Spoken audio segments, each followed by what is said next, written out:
Having found and captured all of the data, we had to then make our results spreadsheets on Excel. For the data of the whole group, I captured the cumulative data for the participant sprint. This means I have data for each 5-metre sprint interval, which means that the data is broken down so that we can see how long each 5 metres took them to run. I also calculated the mean of the group to find the average time that it took them to run the 5, 10, 15 and 20 metres. To begin with, it is also important to look at our model player and the worst player individually to see how they were different during their 20-metre sprint.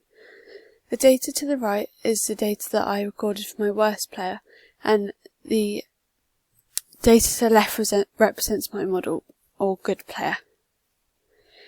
The graphs show the time of the 20-metre sprint along the bottom, and either acceleration, velocity or distance is at the side of the graph, allowing me to see how within each second of the sprint these three components change. For the total sprint, my bad player took 3.21 seconds, whereas my model player only took 2.49 seconds. When looking at the two graphs of the players representing the distance that they covered in their recorded times, we can see the breakdown of my bad player, which helps us to understand their weaknesses against my chosen model player. The distance graph shows that it took my player unequal amounts of time to reach the 5-metre split. It took my weaker player nearly 2 seconds to reach the first 5-metre cone, which could have been to do with their reaction time to the start signal. After the first 5 metres, their distance travelled in comparison to their reaction time. Distance travelled in comparison to the time that it took evened out slightly, and each 5-metre split took them averagely the same amount of time. The long length of time to begin the sprint could also be linked to the amount of power that they were able to generate to begin the sprint. If you have more power, you're able to get off the start line faster, allowing you a quicker sprint time, which is what we can suggest happened for my model player, who completed the sprint in 2.49 seconds. For my model player, it took them less than 1 second to reach the first 5-metre split of the 20 metres. Across their whole sprint, it took them just under 1 second to complete each 5 metres, showing their result to be going up in a positive correlation. The second graph that I made for my worst player and the model player was a velocity graph. Velocity is the speed that something can travel at with a direction attached. As the players were running horizontal for the 20 metres, it allowed me to make a graph showing how their velocity changed over each 5-metre split. For my worst player, I can see from the graph that it took the player a while to speed up from the moment that they started. In basketball, it is important they can move off quickly when they receive the ball, so they can have more chance to get down the court and score. However, as my player couldn't do this, I have identified this as a weakness. My player wasn't able to take off very quickly, which is shown on the velocity graph, as their velocity was still under 5 metres per second by the time that they were almost halfway through their sprint time. This means that they weren't running very fast and they were moving at quite a slow speed. This weakness of speed at the start could then suggest why there was such a big peak of speed in the middle of the sprint.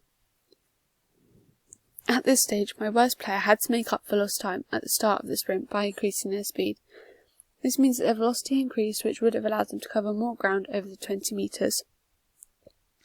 After this change, the player's speed decreased again, possibly because of fatigue from their spurt of energy where their velocity had previously increased. Then, at the end of the sprint, their velocity changes again and increased slightly, which just suggests that we can link this phase to their acceleration, where they may have increased their speed to finish the sprint, which is typical in this type of performance. When comparing this to the model player, we can see that the velocities are very different. The model player has a very consistent velocity, unlike my worst player. There was a steady increase in the model player's velocity.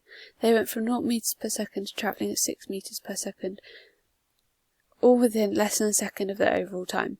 This means that they increased their speed a lot quicker than my worst player, but there wasn't a spike in the result to suggest that they went off too fast, because the data that follows from this point onwards suggests that the velocity flattened out, which leads to the fact that the model player wasn't travelling at a constant speed because they never slowed down. However, they weren't accelerating either, as there was no great increase from the graph.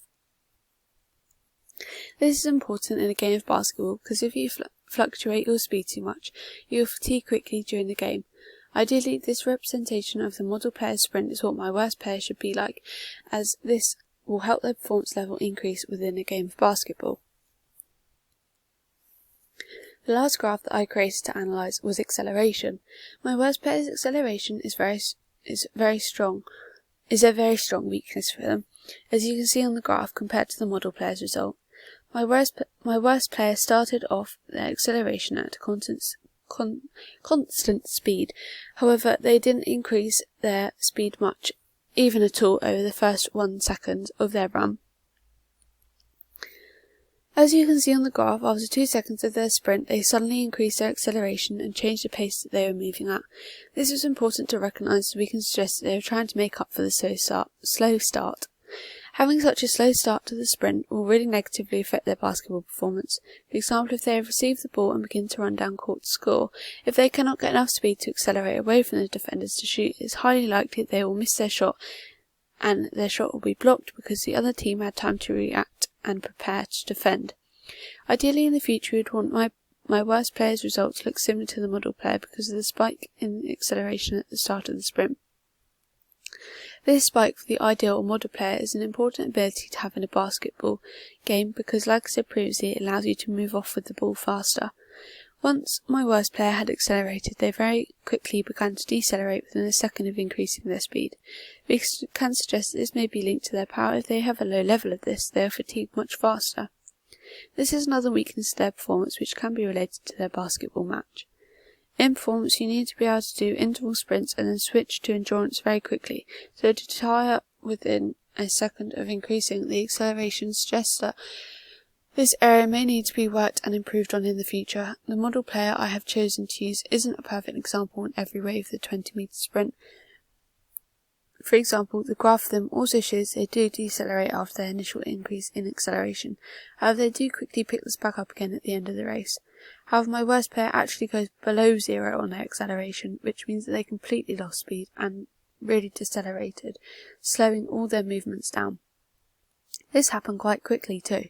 However, similarly to the model player, they picked this back up again in the last second to ensure that they crossed the 20-metre line with maximal effort to fully exert all of their efforts.